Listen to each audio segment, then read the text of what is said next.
Bismillahirrahmanirrahim. Assalamualaikum warahmatullahi wabarakatuh. Bertemu lagi dengan saya Risma Sari di mata kuliah Auditing 1.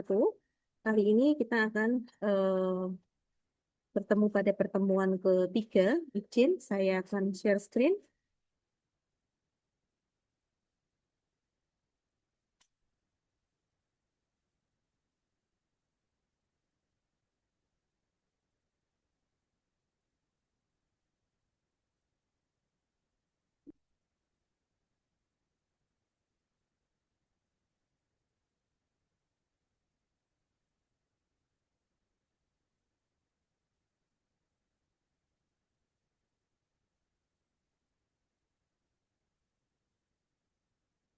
Baik, sudah Bu Risma share screen ya. Baik teman-teman, kita bertemu kembali di pertemuan ketiga, yakni mata kuliah Auditing 1, di mana untuk pada hari ini, materi yang akan kita bahas bersama-sama adalah konsep dasar dan standar auditing.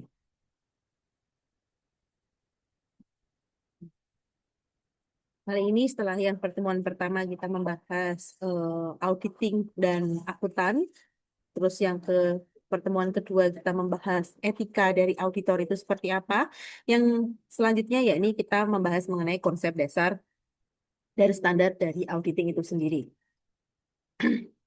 Adapun tujuan perkuliahan kita pada hari ini, yang pertama adalah memberikan pemahaman mengenai dasar dari auditing dan memberikan pemahaman yang lebih mendalam mengenai standar dalam audit. Nah, kita di sini membahas audit satu, mempelajari audit satu, berarti kita sudah membahas profesinya seperti apa, membahas etikanya, dan kita hari ini membahas mengenai standar auditingnya itu seperti apa.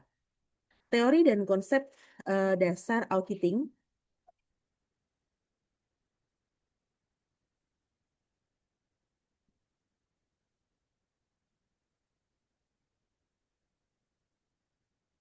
Oke. Yang pertama, teori dan konsep dasar auditing adalah suatu teori yang memungkinkan adanya ide-ide yang awalnya terpisah menjadi terorganisir ya. Jadi awalnya terpisah, sekarang menjadi terorganisir.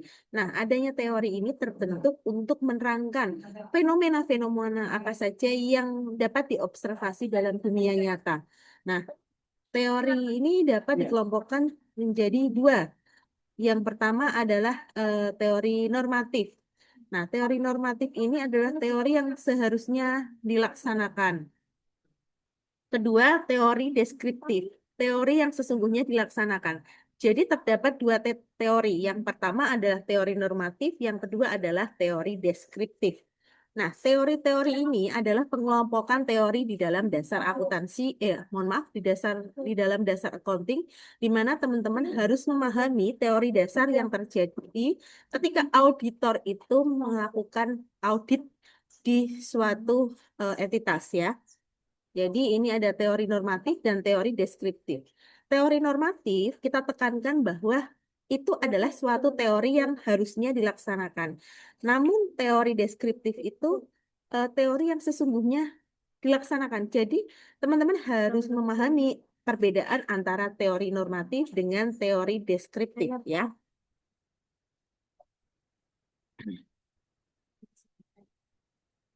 Profesor Siwis Klan tahun 78 ini mengembangkan pemikiran dasar pemikiran Motz dan Sahraf, empat elemen dasar teori ya. Empat elemen dasar teori itu apa saja? Yang pertama adalah postulat, yang kedua adalah teori, yang ketiga adalah prinsip, dan yang keempat adalah standar. Nah, skandal ini tahun 1978 ini ada empat elemen dasar dari teori postulat. Yang pertama, postulat itu kita bisa sebut sebagai konsep dasar yang harus diterima tanpa adanya suatu pembuktian. Itu adalah postulat. Nah, teori, kalau yang kedua adalah teori. Kalau teori itu biasanya kita perumpamakan atau kita samakan seperti dalil yang diterangkan oleh postulat. Postulat itu konsep dasarnya, teori itu dalil yang diterangkan oleh si konsep dasar, dasarnya dari postulat ya. Nah, yang ketiga ada prinsip. Kalau prinsip itu adalah kaidah-kaidah yang ditetapkan dalam praktek. Jadi Prinsip itu kita gunakan untuk mengatur ketetapan-ketetapan dalam kita melakukan praktek dari auditing itu sendiri. Nah, yang keempat adalah standar. Yang dinamakan standar itu adalah suatu kualitas atau taraf yang ditetapkan dalam hubungannya dengan praktek. Jadi antara postulat, teori, prinsip, dan standar yang dikemukakan oleh Profesor Sinis Scanlan tahun 1978 ini adalah saling terkait ya teman-teman. Ini saling terkait. Adanya postulat, teori, prinsip, dan standar. Postulat itu konsepnya, teori itu dalil dari yang diterangkan oleh hasil si konsep. Sedangkan prinsip itu kaidah-kaidah yang diterapkan dalam praktek. Dan standar itu kualitas yang diterapkan dalam hubungannya dengan praktek. Ini teman-teman harus sudah mengerti, sudah tahu apa itu dari empat elemen dasar dari teori ya.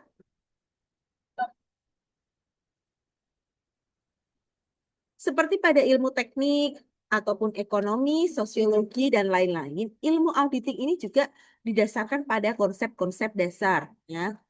Nah, konsep dasar ini diperlukan karena merupakan dasar untuk pembuatan standar, yakni pengarah dan pengukuran kualitas dari mana prosedur-prosedur audit diturunkan. Jadi tadi ya sudah dijelaskan di awal empat elemen dari teori tadi. Nah, konsep dasar itu sangat diperlukan karena ini merupakan dasar untuk pembuatan standar, pengarahan, serta pengukuran dari prosedur-prosedur audit yang akan diturunkan nanti pada saat kita praktek. Nah, standar auditing di sini bisa meliputi pengukuran dari kualitasnya bagaimana, lalu tujuannya.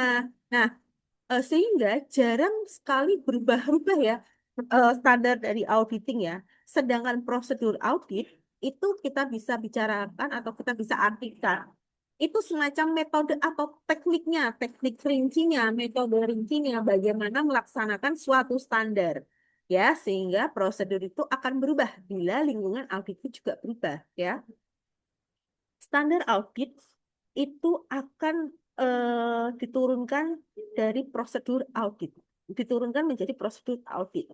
Nah, prosedur audit itu juga akan berubah-berubah bila lingkungan dari auditnya itu juga berubah ya. Di sini perlu teman-teman garis bawahi ya. Seorang auditor itu tidak bisa memperlakukan audit yang sama di jenis perusahaan yang berbeda. Misal satu perusahaan jasa, yang satu perusahaan manufaktur. Nah, itu juga teman-teman auditor ada standar atau prosedur yang berubah bila lingkungan auditnya juga berubah, ya. Dengan demikian, prosedur audit ini merupakan alat untuk memenuhi standar audit. Jadi, prosedur audit merupakan alat untuk pemenuhan dari standar auditnya itu seperti apa.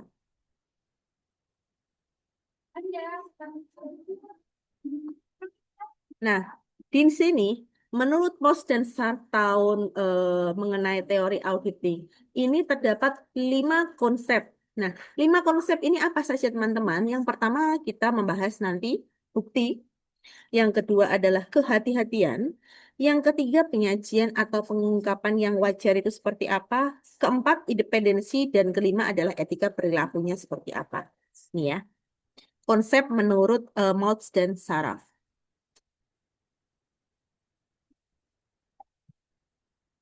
Selanjutnya kita akan membahas mengenai bukti. Apa sih bukti itu? Nah, bukti itu adalah tujuan memperoleh dan mengevaluasi bukti adalah memperoleh pengertian sebagai dasar untuk memberikan kesimpulan atas pemeriksaan yang dituangkan dalam pendapat auditor ya. Jadi teman-teman perlu diingat bahwa output laporan yang dihasilkan oleh auditor di akhir itu adalah laporan pendapat dari auditor. Ada wajar tanpa pengecualian, wajar dengan pengecualian, tidak wajar. Nah, tadi di pertemuan sebelumnya, pertemuan kedua itu sudah Bu Risma sempat singgung sebentar ya mengenai pendapat auditor ya.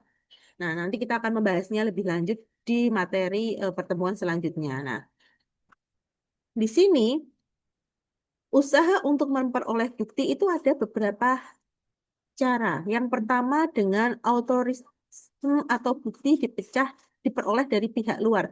Authoritarianisme. Ya ini ya, bukti tersebut diperoleh dari pihak luar. Nah, kedua, mistisisme atau bukti dihasilkan dari institusi atau organisasi itu sendiri ya. Berarti auditor itu mendapatkan buktinya ya dari apa klien di mana dia ditugaskan ya. Yang ketiga adalah rasionalisasi. Nah, kalau terkait dengan rasionalisasi, bukti tersebut akan berdasarkan pemikiran atau asumsi yang diterima. Berarti itu adalah bukti tersebut adalah bukti yang rasionalisasi.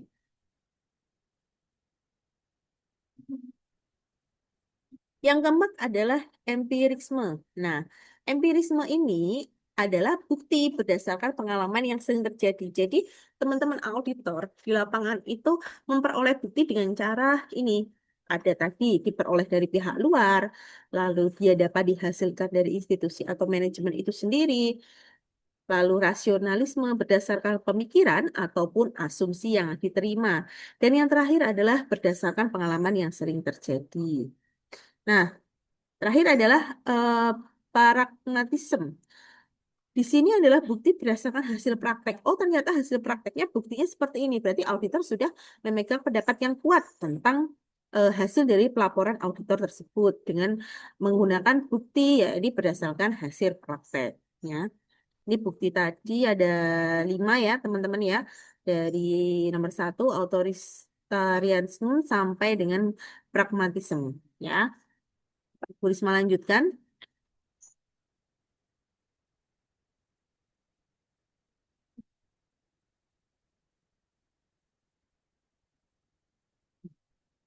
Ini adalah prinsip kehati-hatian di dalam pemeriksaan. Ini ya. Konsep kehati-hatian di dalam pemeriksaan ini akan didasarkan pada isu terkait kehati-hatian yang diharapkan pada auditor yang bertanggung jawab. Nah, prinsip kehati-hatian ini sering kita sebut dengan prudent auditor. Ya, prudent auditor adalah prinsip dari kehati-hatian seorang auditor. Tanggung jawab dari seorang auditor ini, kalau kita lihat, adalah tanggung jawab profesional di mana teman-teman auditor ini, di mana sebagai seorang auditor dapat melaksanakan tugasnya. Dalam melaksanakan tugasnya, pekerja, pekerjaan yang dilakukan oleh auditor ini dituntut sangat eh, hati-hati ya. Jadi tingkat kehati-hatiannya itu sangat tinggi. Dan ini untuk apa? Untuk mengurangi tingkat kesalahan. Nah, kesalahan ini yang akibatkan oleh pihak si auditor itu. Jadi kesalahan tersebut adalah dari pihak manusianya atau si auditor. Nah, di sini dapat kita tinjau bahwa ada pokok permasalahan yang sering terjadi, yakni sejauh mana adanya batas ataupun tanggung jawab tingkat kehati-hatian auditor dengan kliennya dan pengguna informasi keuangan lainnya. Nah, ini perlu digarisbawahi bahwa prudent auditor ini dari adanya tingkat kehati-hatian ini dalam pemeriksaan ini auditor membatasi sejauh mana tanggung jawab dan tingkat kehati-hatiannya dengan si klien.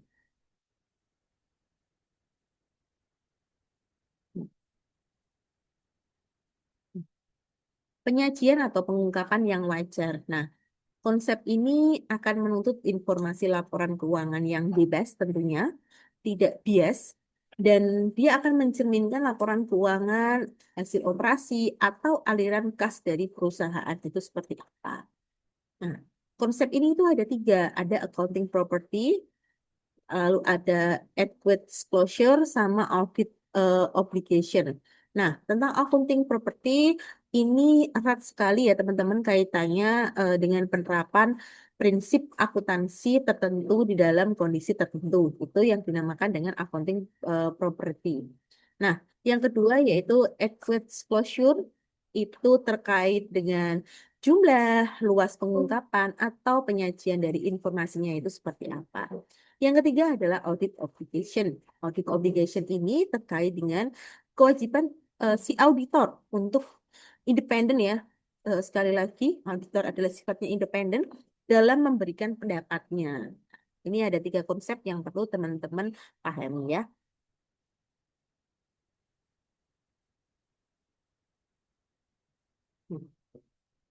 independensi. Kita belajar lagi nih di pertemuan sebelumnya kita sudah belajar mengenai independensi, namun di pertemuan ketiga ini kita juga lagi ada independensi. Nah, konsep independensi ini konsep yang berkaitan dengan pribadi auditor secara individual dan independen ada seluruh auditor secara bersama-sama dalam profesi. Jadi independensi ini erat ya hubungannya dengan eh, pribadi auditor tersebut secara individual. Nah, independensi itu ada dua, ada practitioner independence sama profession independence ya. Yang pertama yaitu practitioner independence. Ini adalah pemikiran, sikap yang di mana dia tidak memihak, dia dapat percaya diri, dia mampu mempengaruhi pendekatan auditor dalam pemeriksaan. Nah, konsep dari fractional independence ini kita bisa lihat dari sikapnya si auditor itu bagaimana, percaya dirinya bagaimana, bagaimana si auditor itu tidak terpengaruh dari pihak internal maupun eksternal dari kliennya, tidak ada hubungan selain profesional dengan kliennya. Tidak ada seperti yang dijelaskan di pertemuan sebelumnya, ti- si auditor tidak memiliki saham di perusahaan klien, tidak ada keterkaitan keluarga atau kerabat. Nah, itu ya. Yang kedua adalah profession independence, ya ini merupakan persepsi yang timbul oleh anggota masyarakat keuangan dan masyarakat umum tentang eh, profesi akuntansi. Akuntan ini sebagai kelompok ya. Jadi teman-teman akuntan ini dianggap sebagai kelompok. Jadi profession independence ya merupakan persepsi yang timbul oleh masyarakat khususnya terkait dengan keuangan mengenai profesi akuntansi yang sebagai kelompok. Nah, oke, saya lanjutkan. Di sini partitioner independent ini juga merupakan pemikiran yang dia tidak memihak, terus tidak dipengaruhi pendekatan auditor dalam pemeriksaannya, tidak di apa namanya, dia tidak dipus oleh salah satu pihak saja, salah satu departemen, tidak memihak. Nah, untuk itu auditor itu harus independen. Ya, teman-teman sekali lagi saya tegaskan bahwa teman-teman auditor ini harus independen dalam menggunakan teknik dan prosedur audit atau programming independence ya. Nanti kita akan membahas mengenai prosedur audit itu seperti apa. Nah, harus independen ini dalam memilih aktivitasnya bagaimana, dalam memilih hubungan secara profesionalnya dengan klien bagaimana, dan kebijakan manajemen yang akan diperiksanya atau investigation independence-nya. Kita harus lihat bagaimana. Dan harus independen dalam mengemukakan fakta ataupun hasil yang tercermin dalam pendapat dan rekomendasi yang diberikan dalam reporting independen pada laporan akhir yang dikeluarkan oleh auditor. Itu benar-benar hasil cerminan dari independensinya si auditor itu. Oke. Etika perilaku ya. Di pertemuan kedua kita juga sudah bahas ya secara detail mengenai etika dari auditor. Sekarang kita membahas mengenai etika perilakunya. Nah, etika dalam auditing ini akan berkaitan dengan perilaku yang ideal dari seorang auditor yang profesional, yang independen dalam tentunya melaksanakan tugasnya sebagai auditor atau saat mengaudit. Ya. Standar auditing itu adalah standar yang berkenaan dengan kriteria atau ukuran mutu dari pelaksanaan serta dikaitkan dengan tujuan yang hendak dicapai dengan menggunakan prosedur yang bersangkutan. Ya, ini menurut SPAP tahun 1994. Jadi standar audit itu ada adalah kriteria atau ukuran mutu dalam pelaksanaan audit. Auditor ini auditor sangat berkepentingan dengan adanya kualitas jasa yang diberikan. Standar audit merupakan salah satu dari ukuran kualitas pelaksanaan audit. Nah, Di sini Ikatan Akuntansi Indonesia itu telah menetapkan dan telah mengesahkan ya tentunya ya standar-standar audit yang terdiri dari 10 standar. Jadi kalau teman-teman sudah nanti di pertemuan selanjutnya mungkin Bu Risma akan memberikan tugas mengenai standar auditing yang ditetapkan oleh dan yang telah disahkan oleh Ikatan Akuntan Indonesia. Ya, nanti kita pelajari bersama-sama. Nah, standar auditing tersebut itu merupakan suatu kaidah ya teman-teman agar kenapa? Agar mutu dari audit itu dapat dicapai sebagaimana mestinya. Teman-teman IAI itu sudah mengesahkan 10 standar auditor yang ditetapkan. Nah, standar ini adalah kaidah untuk kaidah atau standar mutu bagi si auditor melakukan audit. Nah, standar audit itu harus diterapkan dalam setiap audit atas laporan keuangan. Nah, audit tersebut kan dilakukan oleh auditor yang independen.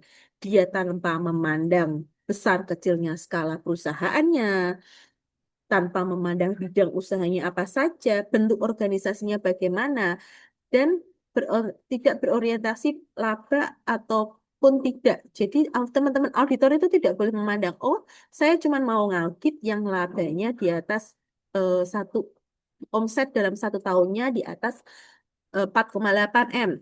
Oh saya cuma mau ngaudit yang standar labanya kurang dari 1 miliar. Tidak boleh ya, tidak boleh seperti itu. Itu adalah sudah termasuk dari standar auditing yang sudah ditetapkan oleh IAI. Nah, penerapan dari keseluruhan standar auditing ini sangat dipengaruhi oleh konsep materialitas dan resiko dari audit itu sendiri ya. Apa sih yang disebut dengan materialitas? Nah, materialitas itu berkaitan dengan yang namanya relatif penting maupun tidaknya suatu item atau besarnya pengaruh yang dapat diberikan akun nilainya terhadap keputusan atau yang sudah diambil oleh pihak auditor ataupun pihak manajemen. Misalnya, contohnya di sini adalah persediaan dalam perusahaan dagang itu lebih penting daripada premi asuransi dibayar di muka. Nah, berarti kan di sini sudah ada materialitasnya. Materialitasnya di sini eh, persediaan itu lebih penting daripada premi asuransi dibayar di muka di dalam perusahaan. Yang kedua adalah konsep resiko. Konsep resiko ini akan berhubungan dengan besar kecilnya kesempatan ataupun kemungkinan hal-hal yang tidak tepat ya. Contohnya, misal transaksi kas itu lebih besar. Nah, itu peluangnya akan menimbulkan salah saji dalam laporan keuangan apabila ada penyajian transaksi di aktiva tetap. Nah, itu kan eh, dari konsep resiko ya, teman-teman. Jadi, ada materialitas itu yang prioritas atau relatif penting ya. Ada konsep resiko itu berhubungan dengan besar kecilnya kesempatan atau kemungkinan yang tidak tepat. Ya, itu perlu teman-teman pahami perbedaan antara materialitas dengan konsep resiko. Nah, tadi kan kita sudah membahas nih apa itu standar apa menyinggung mengenai standar auditing. Nah, kita akan membahas yang dinamakan dengan standar audit. Standar auditing yang telah ditetapkan dan disahkan oleh IAI itu adalah PSA nomor 1 SA seksi 1502. Nah, standar auditing sendiri dibagi menjadi 3, yaitu ada namanya standar umum, standar pekerjaan, dan standar pelaporan. Nah, kita bahas dulu standar umum ya, teman-teman ya.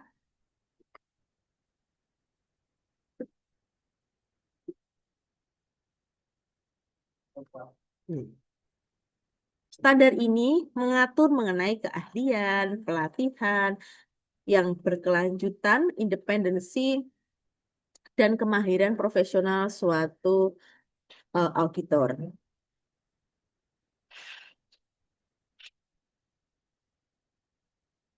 Nah, auditor ini harus auditor ini harus dilaksanakan oleh seseorang ya. Dia yang tahu, yang memiliki keahlian, dia memiliki pelatihan teknis sebagai auditor. Tidak bisa auditor itu kita pakai atau kita menggunakan auditor yang tidak memiliki pelatihan teknis, tidak memiliki cukup keahlian, ya nanti dia akan membuat eh, laporan keuangan dari pendapatnya itu akan salah karena dia tidak memiliki pelatihan dan keahlian tersebut. Nah, dalam semua hal yang berhubungan dengan perikatan, independensi dalam sikap mental itu juga harus dipertahankan ya oleh auditor. Sekali lagi, di standar umum juga menegaskan bahwa auditor itu sifatnya adalah independen atau independensi ya. Yang ketiga, dalam pelaksanaannya, audit dan penyusunan laporan auditor itu wajib menggunakan kemahiran profesionalnya dengan cermat dan seksama. Jadi nggak boleh nih, oh kita sudah ada pelatihannya, kita sudah memiliki keahliannya, tapi kita tidak menggunakan keahlian kita tersebut sehingga laporan yang akan kita buat nanti itu menjadi tidak sesuai. Nah, itu akan menimbulkan kesalahan yang fatal tentunya untuk klien kita. Ini ya, berhubungan dengan persyaratan umum seorang auditor. Di pertemuan pertama juga sudah sempat saya sedikit membahas, memiliki pendidikan formal S1, memiliki keahlian pelatihan teknis bidang auditing, lalu dia juga melanjutkan ke pendidikan profesional yang berkelanjutan, dia mempunyai sikap mental yang independen. Nah, independen dalam fakta maupun independen dalam penampilannya itu seperti apa. Dan auditor itu harus menjalankan pekerjaannya dengan teliti, dengan seksama ya. Tidak bisa sembarangan dia membuat pernyataan laporan audit. Nah, jadi nanti bisa disalahgunakan, bisa merugikan pihak kliennya juga.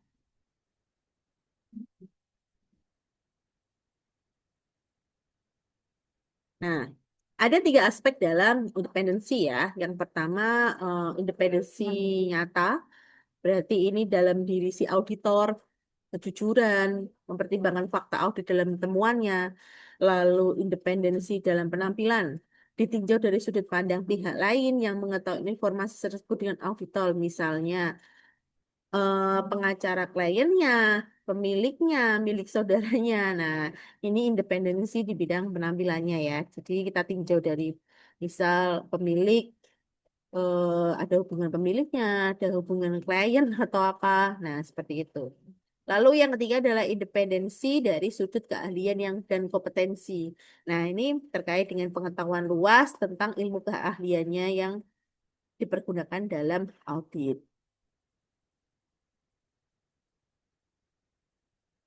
Kompetensi teknis auditor. Yang pertama tadi pendidikan formal bidang akuntansi ya. Dalam perguruan tinggi termasuk juga ujian profesi auditornya. Itu juga dari ACPA-nya tadi. Yang kedua adalah pelatihan yang bersifat praktis dan pengalaman dalam bidang auditing. Tentunya itu sangat menjadi kompetensi yang sangat dibutuhkan untuk seorang auditor. Yang ketiga adalah pendidikan profesional yang berkelanjutan selama menekuni karir sebagai auditor yang profesional. Nah, standar pekerjaan lapangannya apa saja? Di sini kita akan membahas apa sih yang disebut dengan standar pekerjaan lapangan. Saat nanti teman-teman auditor terjun di lapangan, bertemu bersama klien, nah standar pekerjaan lapangan ini harus dipegang, harus diterapkan. Nah, standar ini dia akan mengatur bagaimana proses pekerjaan lapangan pada saat melakukan audit.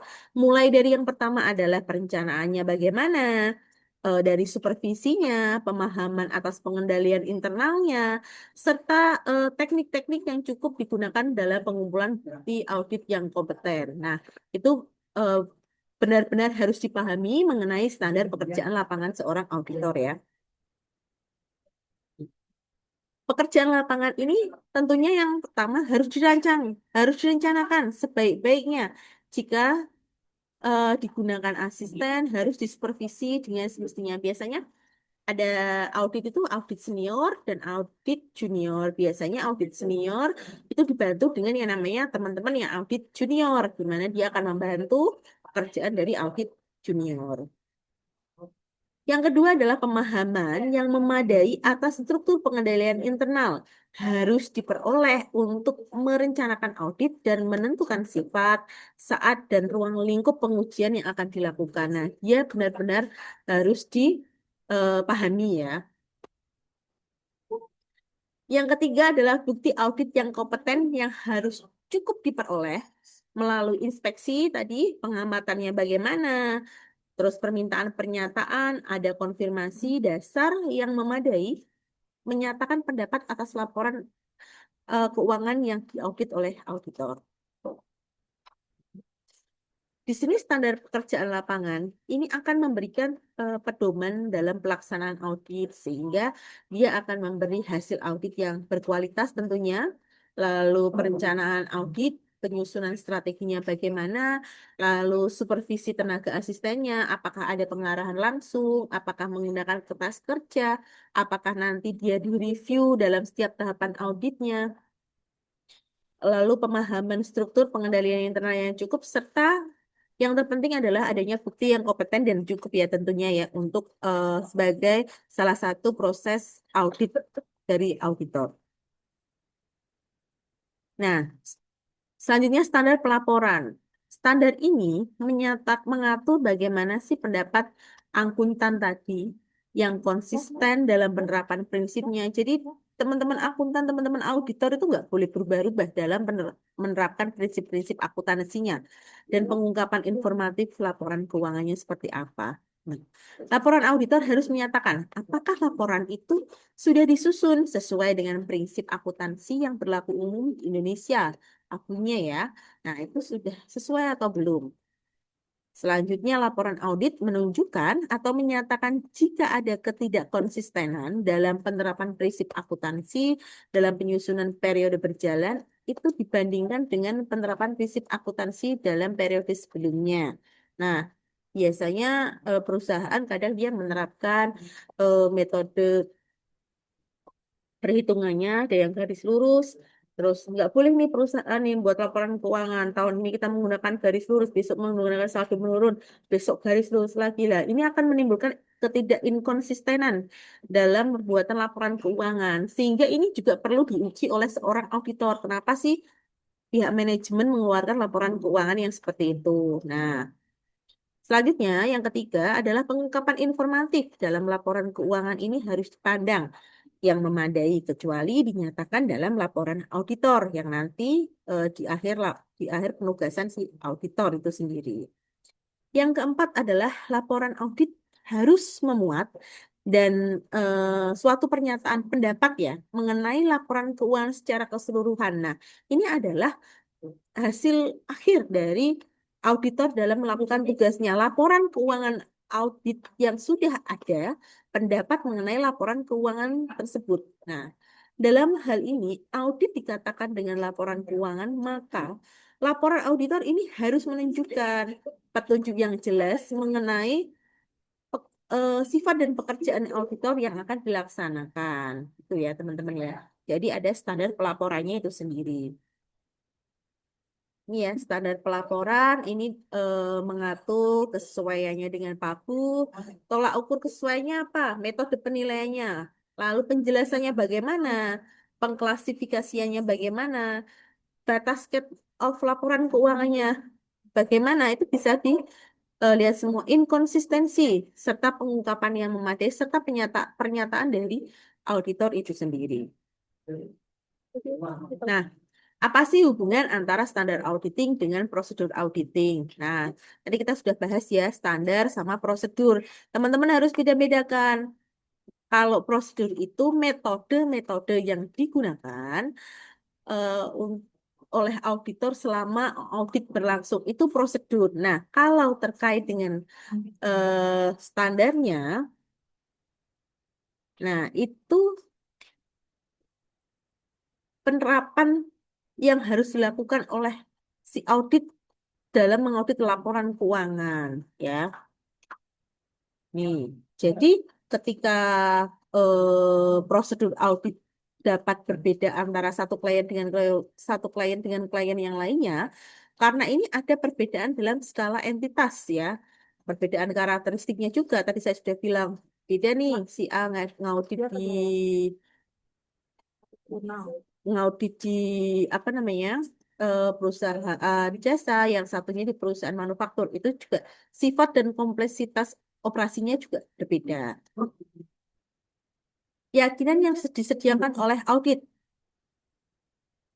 Penggunaan laporan keuangan yang diaudit ini mengharapkan auditor untuk yang pertama melaksanakan audit dengan kompetensi teknis, integritas, independen, dan objektif. Yang kedua adalah mencari dan mendeteksi salah satu material yang baik sengaja maupun tidak disengaja.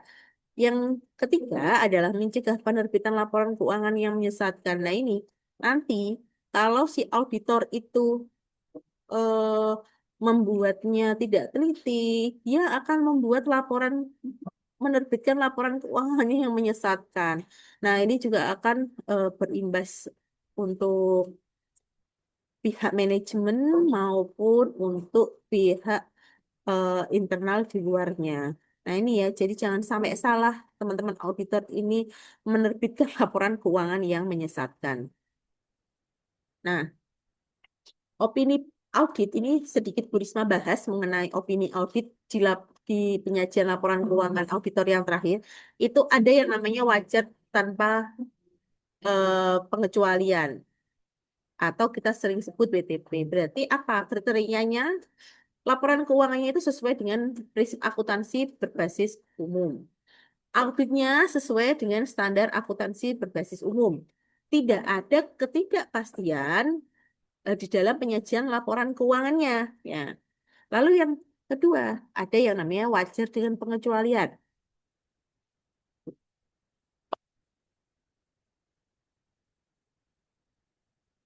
Wajar dengan pengecualian. Nah, ini ada pembatasan lingkup auditnya. Lalu ada ketidaksesuaian dengan pagunnya seperti apa. Terus ada perbedaan pendapat auditor dengan klien. Nah, ini teman-teman audit bisa eh, apabila ada perbedaan, teman-teman audit itu bisa mencantumkan di dalam laporan auditornya. Berarti bisa dituliskan wajar dengan pengecualian. Terus tidak setuju atau adverse opinion di mana laporan keuangannya itu tidak menyajikan secara wajar kondisi keuangan, laporan keuangan tidak disajikan secara sesuai prinsip akuntansi berbasis umum secara materialnya, menempatkan pos-posnya salah. Nah, itu bisa auditor memberikan opini tidak setuju. Penolakan. Nah, ini teman-teman auditor menolak nih, ragu atas kewajaran laporan keuangan karena standar pengendalian internalnya kurang bagus. Auditornya tidak independen. Luas auditornya saat melakukan audit dibatasi oleh pihak klien. Ketidakpastian yang luar biasa. Nah, ini adalah boleh si auditor memberikan opini audit, yaitu penolakan memberi pendapat. Oke, baik. Untuk pertemuan ketiga ini kita sudah sampai membahas mengenai konsep dasar dan standar audit itu seperti apa. Baik, teman-teman, saya akhiri pertemuan ketiga pada hari ini. Apabila ada yang mau ditanyakan, nanti silakan teman-teman bisa WA di grup ataupun japri terhadap saya. Untuk tugas nanti akan saya infokan lebih lanjut di grup. Terima kasih, saya akhiri. Wassalamualaikum warahmatullahi wabarakatuh.